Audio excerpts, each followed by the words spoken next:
பிரியாணி வாசத்தில் வந்து எங்கேயோ மழையில் நினைஞ்ச காக்கா கூட ஓடி வந்து இருக்குது குளிரில் பாவம் நடுங்கி கொண்டு இருக்குது.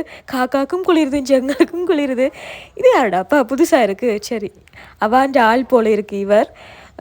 ஸோ நல்ல வாசனை அடிக்குது. காய் விட்ட பிரியாணி செய்கிறாங்க, வாவன் சாப்பிட போவோம் அப்படின்னு சொல்லி கூப்பிட்ட மாதிரியே வந்து 2 பேரும் வேப்ப மரத்தில் இருக்கணும். இப்போ பார்த்தீங்கன்னு சொன்னால் இஞ்சி பேஸ்ட்டை அரைக்கணுமே, அதை வந்து நாங்கள் இடிப்போம். சரியா எல்லோரும் வந்து இஞ்சி பேஸ்ட் வந்து அரைச்சி எடுத்துக்கொள்ளணும்னு சொல்லி நம்ம பிரியாணிக்கு என் அத்தான் குட்டி வந்து இடிக்கிறான். சரி ஃப்யூச்சரில் என்னோட அத்தான் குட்டியோட ஃப்யூச்சர்கள் வந்து நல்லா இருப்பாள். என்ன பார்த்தீங்களோ எவ்வளோ ஹெல்ப் பண்ணி கொடுக்குறான்னு பார்த்தீங்களோ. நல்ல வடிவா ஒவ்வொரு காலம் இவரை இடிக்கிறதுக்கு கூப்பிடுறது.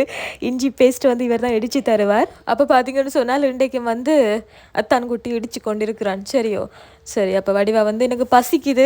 ஒவ்வொரு முறையும் பார்த்தீங்கன்னு சொன்னால் நல்ல வடிவா வந்து வீடியோ எடுத்து சாப்பிட்றது, வாழை இலையெல்லாம் போட்டு வச்சு எல்லோரும் சாப்பிடணும் என்று சொல்லி